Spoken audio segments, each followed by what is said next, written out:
In this tutorial, I'm going to show you how to delete uploaded images here in Canva. Now they're either going to be in your upload section or in a folder where you uploaded them. So first you want to navigate to where they are, and then if there's only one you want to delete, we can simply click onto the three dots, click on move to trash, and then that has been deleted. Now we can also hover over the image, click on the little square, enable as many as we want. Let's do these 5.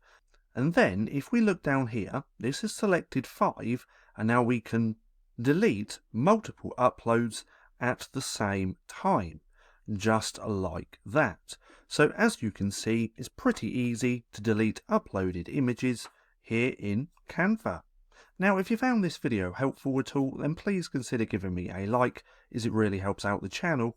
And if you're not too sure what to watch next, click right here and watch this playlist.